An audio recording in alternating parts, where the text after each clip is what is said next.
Last week marked a historic moment for Niger as it became the first African nation to halt military cooperation with the United States, a global superpower, a move unprecedented in the region's history. As we highlighted in our previous segment, the military regimes in the Sahel region are reshaping African geopolitics. The suspension of military ties with the U.S. signifies that American troops, personnel, and their base in Agadez, Niger, are no longer accepted.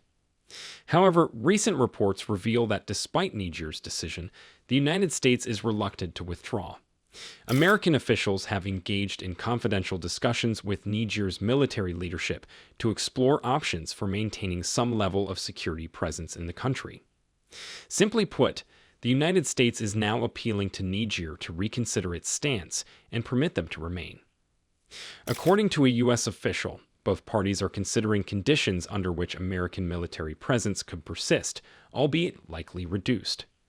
The pivotal question remains: will Niger's military government heed the U.S. pleas and allow their troops and base to stay, or will they issue an official directive for their departure?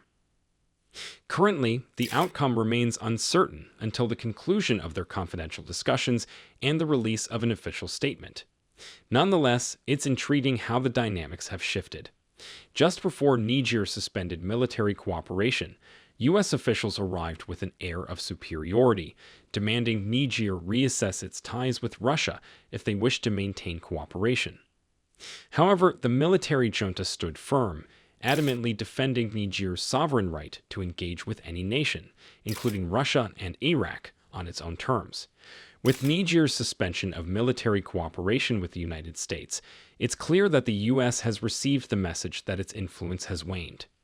In our previous video discussing Niger's decision to suspend military collaboration, we examined how this relationship seemingly favored the United States over Niger. Under the agreement signed between the two nations, which the military junta perceived as imposed on Niger, the United States had no obligation to respond to Niger's calls for assistance in combating terrorism. This meant that if Niger requested U.S. aid in combating terrorism, the U.S. could opt not to provide assistance, as stipulated in the agreement. So, what tangible benefits does the United States military bring to Niger? In our view, absolutely nothing. Although U.S. officials often argue that withdrawing U.S. troops from Niger would exacerbate insecurity in the country, they fail to address a crucial question. Since their deployment in 2012, has insecurity decreased? How many terrorists have been neutralized? As we emphasized in our prior video, the presence of the United States military in Niger isn't primarily aimed at assisting Niger in combating terrorism. Instead, it serves to prevent the spillover of terrorism from the Sahel into the West, demonstrate military prowess, prepare for potential actions by West Africa against the West, and gather intelligence on West African countries. As per conventional understanding, cooperation between two countries should be mutually beneficial, shouldn't it? Otherwise, it hardly qualifies as genuine cooperation or agreement.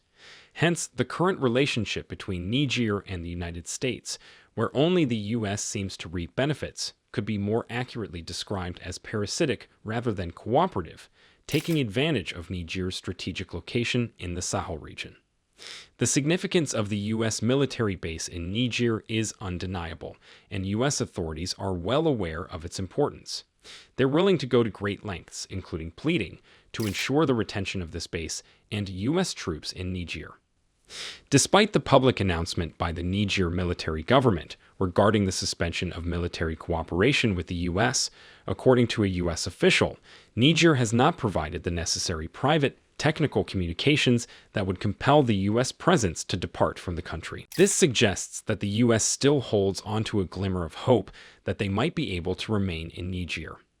However, Andrew Lubavitch, a research fellow at the Klingendal Institute focusing on Niger, suggests otherwise.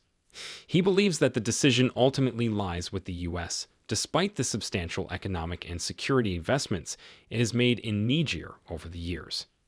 Lubavitch notes a shift in Nigerian officials' attitudes, indicating a diminished interest in maintaining the American presence. Furthermore, Lamb, a former U.S. special envoy for the Sahel region, highlights that the regional dynamics in the Sahel have undergone significant changes, signaling an end to the status quo. This shift indicates that Niger no longer perceives itself in the same light as before, challenging previous assumptions made by the U.S. regarding its relationship with Niger. He emphasized that foreign nations can no longer approach African governments, even those in economically challenged and underdeveloped nations like Niger, with lectures on democracy without first considering our strategic interests and the immediate concerns of the regime. These assessments from the officials ring true. As Peter Pham aptly points out, the situation is no longer business as usual. For far too long, Western nations have approached cooperation with African countries from a position of superiority, dictating terms without regard for African demands or considerations. African leaders, often perceived as weak and driven by greed, have historically accepted these terms in exchange for security and financial commitments. However, the new breed of military leaders is different. As one U.S. congressman once described them, they are sophisticated, indicating a shift in the nature of African leadership. Indeed, the landscape has changed. Even if the military government of Niger and the United States managed to reach an agreement allowing U.S. troops to remain in the country, the old one-sided arrangement heavily favoring the United States would inevitably be dissolved. Instead, a new agreement would likely be negotiated. This new agreement would likely entail a reduction in the number of U.S. troops, with the Niger government demanding transparency in U.S. activities within Niger. This was a point raised by a Niger spokesman when announcing the suspension of military cooperation. He noted that since the U.S. presence in Niger, the Nigerian government has been kept in the dark regarding the number of U.S. civilian and military personnel, equipment deployments, and intelligence gathered on terrorist activities. All of the U.S. activities in Niger have been shrouded in secrecy, a common practice observed across their bases worldwide. Often, the host government remains uninformed about these activities, resulting in a lack of transparency. Therefore, even if U.S. troops are permitted to stay in Niger, the Niger government is likely to demand transparency. Additionally, Niger would assert its stance on non-interference in its internal affairs and reject any attempts by the U.S. to dictate its international partnerships. In our view, this demand for sovereignty would be paramount for the Niger government. The new Africa is fervently pursuing sovereignty, asserting its independence in diplomatic relations.